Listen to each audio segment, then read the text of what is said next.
ध्यान शब्द सुनते ही अक्सर हमारे मन में यह विचार आता है कि हमें किसी चीज पर गहराई से सोचना है, किसी विचार या मंत्र पर ध्यान केंद्रित करना है। लेकिन ओशो कहते हैं कि ध्यान सोचना नहीं है, यह विचारों से परे की जागरूक अवस्था है। यह मात्र कोई तकनीक नहीं बल्कि एक अनुभव है, एक ऐसी अवस्था जहाँ मन पूरी तरह शांत, निर्मल और सजग होता है। अक्सर लोग ध्यान को एक अभ्यास मानते हैं, बैठकर आंखें बंद करना, किसी विशेष मुद्रा में बैठना या किसी मंत्र को दोहराना।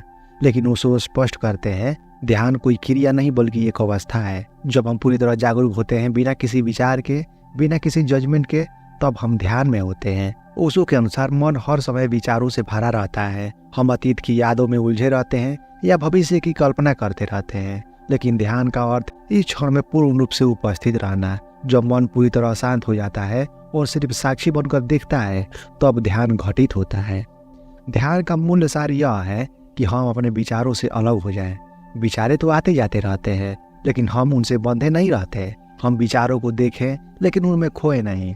ओशो कहते हैं, जैसे आकाश में बादल आते हैं और चले जाते हैं, वैसे ही हमारे मन में विचार आते हैं और चले जाते हैं। लेकिन आकाश बादलों से प्रभावित नहीं होता, वह सदा मुक्त रहता है। ठीक वैसे ही हम भी अपने विचारों से अलग हो सकते हैं और शुद्ध जागरूकता में रह सकते हैं।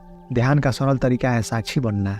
जो हो रहा है उसे बस देखना, बिना किसी हस्तक्षेप के। जब आप कोई विचार आते हुए देखें तो उसे पकड़ने की कोशिश न करें। जब कोई भावना जागे तो उसमें बहने के बजाय बस उसे देखें।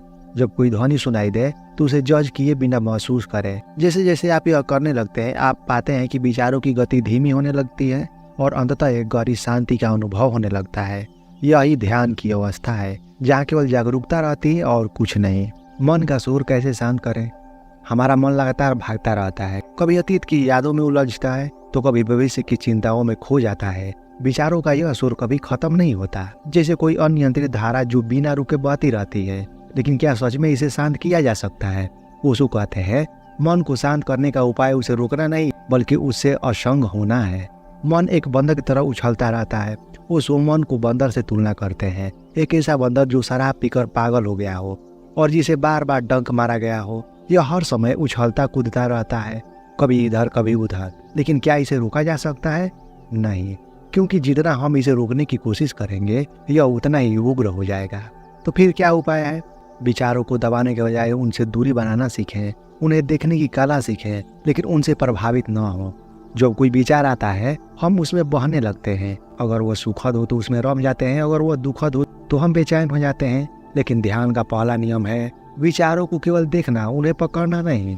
ओशो एक सुंदर उदाहरण देते हैं। जब आप किसी नदी के किनारे बैठते हैं तो पानी बहता रहता है, आप उसे रोकते नहीं, बस उसे बहते हुए देखते हैं। उसी तरह अपने मन के विचारों को बहने दें, लेकिन स्वयं को उनसे जोड़े नहीं। क्या हो अगर विचार बहुत तेज हो? अगर विचारों का सुर बहुत तेज हो तो कुछ आसान उपाय अपनाए जा सकते हैं। पहला, सांसों पर ध्यान दें। बस अपनी सांसों को आते जाते देखें, धीरे धीरे यह आपको विचारों से दूर ले जाएगी। दूसरा, साक्षी भाव में रहें। हर विचार को देखें जैसे आप कोई फिल्म देख रहे हो, लेकिन उसमें खुद को शामिल न करें। तीसरा, शरीर को पूर्ण रूप से आराम दें। जब शरीर तनाव मुक्त होता है तो मन भी धीरे धीरे शांत होने लगता है। जब यह अभ्यास गहरा होता है तो मन के शोर में भी शांति मिलने लगती है। और एक दिन ऐसा आता है जब आप पाते हैं कि विचार तो आता है लेकिन वे आपको परेशान नहीं कर रहे हैं। ओशो की अनोखी ध्यान विधियाँ। ध्यान को लेकर दुनिया में कई विधियाँ प्रचलित है, लेकिन ओशो ने ध्यान को एक नए आयाम में प्रस्तुत किया है। उन्होंने पारंपरिक ध्यान के बजाय व्यवहारिक और जीवंत ध्यान विधियाँ विकसित की है, जो आधुनिक मनुष्य की व्यस्त और अशांत जीवन शैली के अनुकूल है। यह ध्यान केवल शांति प्राप्त करने के लिए नहीं बल्कि आंतरिक ऊर्जा को मुक्त करने और गहरे स्तर पर जागरूकता लाने के लिए है। पहला, डायनामिक ध्यान, ऊर्जा को मुक्त करने की क्रांति। डायनामिक ध्यान ओशो की सबसे प्रसिद्ध ध्यान विधि है। यह उन लोगों के लिए है जिनका मन अत्यधिक विचारों से भरा हुआ है और जिन्हें गहरी शांति का अनुभव करने के लिए पहले अपनी ऊर्जा को मुक्त करना जरूरी है। इसकी 5 चरणों की प्रक्रिया है। पहला, तेज और गहरी श्वास। लगातार और तीव्र गति से सांस लेना जिससे अंदर की दबी हुई भावनाएं बाहर आ सके। दूसरा, ऊर्जा विस्फोट। चीखना, रोना, हंसना या कूदना, जो भी भीतर दबी हुई भावनाएं हैं उन्हें बाहर निकाल देना। तीसरा, ओम मंत्र का जाप करना, पूरे शरीर को झंकृत करते हुए शब्द का ऊंची आवाज में उच्चारण करना। चौथा, पूर्ण स्थिरता, अचानक रुक जाना और बस अंदर के अनुभवों को देखना। पांचवा, नृत्य और उत्सव, अपनी ऊर्जा को एक आनंदमय नृत्य में प्रवाहित करना। दूसरा, कुंडलिनी ध्यान, ऊर्जा का जागरण। इस ध्यान को शाम का ध्यान भी कहा जाता है। यह ध्यान शरीर और मन को हल्का करने और गहरी शांति की ओर ले जाने के लिए किया जाता है।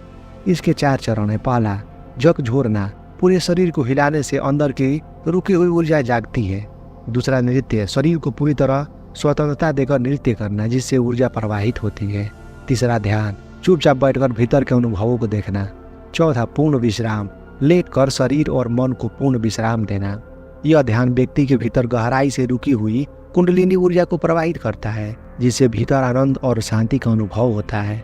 नाद ब्रह्मा ध्यान, ध्वनि के माध्यम से ध्यान। यह ध्यान प्राचीन तिब्बती मंत्र साधना पर आधारित है, जिसमें ध्वनि के कंपन का उपयोग करके ध्यान किया जाता है। इसका 3 चरण है। पहला, हम ध्वनि करना, जिससे पूरे शरीर में कंपन उत्पन्न होता है। दूसरा, हाथों की गतिविधियाँ। पहले हाथों को बाहर की ओर घुमाना, ऊर्जा देना, फिर भीतर की ओर घूमना, ऊर्जा लेना। तीसरा, शांति में बैठना, बस पूरी तरह मौन और शांत रहकर अनुभव करना। यह ध्यान पूरे शरीर को एक कंपन में ले जाता है और गहरे स्तर पर ऊर्जा प्रवाहित करता है। चौथा, विपश्यना ध्यान, साक्षी भाव का अभ्यास। विपश्यना बुद्ध द्वारा दी गई सबसे प्रभावशाली ध्यान विधियों में से एक है, जिसमें सिर्फ अपने सांसों और शरीर की गतिविधियों को देखा जाता है। आराम से बैठें और अपनी सांसों पर ध्यान दें।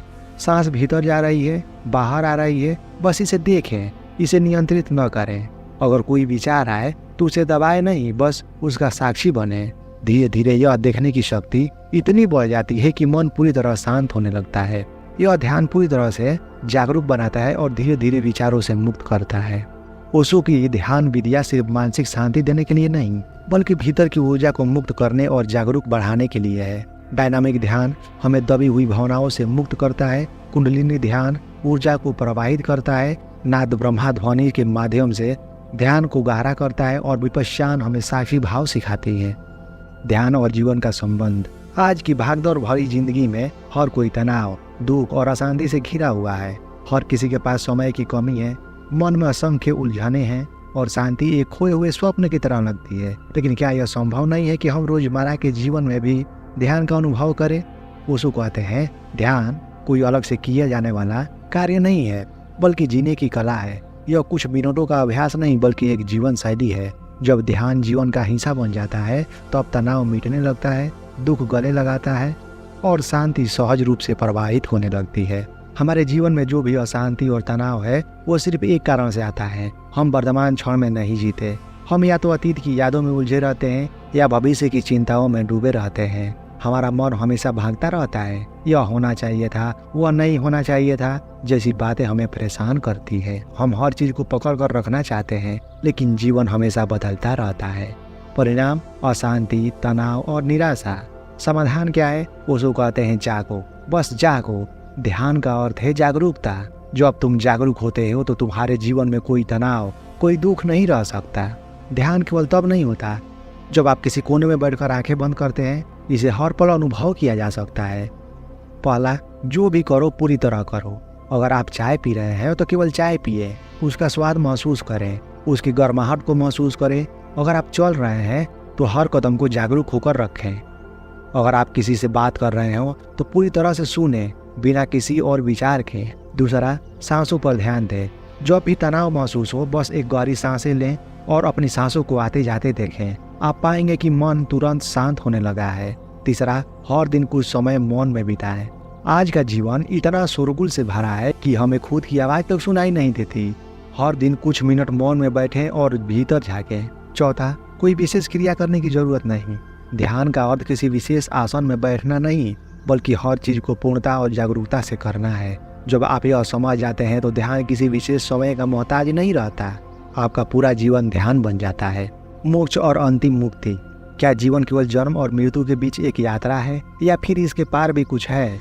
हम जन्म लेते हैं, बड़े होते हैं, सपने देखते हैं, संघर्ष करते हैं, प्रेम करते हैं, दुखी होते हैं, फिर एक दिन सब कुछ छोड़कर चले जाते हैं। लेकिन क्या यही अंतिम सत्य है? ओशो कहते हैं, मोक्ष कोई जगह नहीं, कोई उपलब्धि नहीं, यह एक अनुभव है। यह वही अनुभव है जब मन पूरी तरह शांत हो जाता है, जब विचारों का तूफान रुक जाता है, जब व्यक्ति पूर्ण रूप से जाग जाता है। यही ध्यान है। और यही अंतिम मुक्ति है। अधिकतर लोग मोक्ष को मृत्यु के बाद मिलने वाली किसी स्थिति के रूप में देखते हैं, जैसे कि कोई स्वर्ग या परलोक। लेकिन ओशो स्पष्ट रूप से कहते हैं मोक्ष कोई भविष्य की घटना नहीं, बल्कि एक आंतरिक जागरूकता है जो अभी और यहीं घट सकती है। मोक्ष का अर्थ है बिना किसी बंधन के जीना। बंधन केवल बाहरी नहीं होती, सबसे बड़े बंधन हमारे मन के भीतर है। ध्यान इन बंधनों को तोड़ता है और हमें पूर्ण स्वतंत्रता की ओर ले जाता है। मोक्ष को कोई और हमें नहीं दे सकता। कोई गुरु, कोई ग्रंथ, कोई देवी देवता इसे नहीं दे सकते। इसे केवल हम स्वयं अपने भीतर अनुभव कर सकते हैं और इसका एकमात्र तरीका है ध्यान। पहला, वर्तमान में जियो। जब हम पूरी तरह वर्तमान क्षण में उपस्थित होते हैं तो जीवन एक अद्भुत शांति में बदल जाता है। दूसरा, स्वयं को देखो, विचारों को देखो, साक्षी बनो। जो हो रहा है बस उसे देखो, बिना प्रतिक्रिया दिए। तीसरा, किसी भी चीज से चिपको मत। जो आता है उसे आने दो, जो जाता है उसे जाने दो। चौथा, मौन को अपनाओ। मौन में ही सच्ची मुक्ति छिपी है। ओशो कहते हैं मोक्ष कोई भविष्य की चीज नहीं, यह अभी और यहीं घट सकता है अगर तुम पूरी तरह जाग जाओ।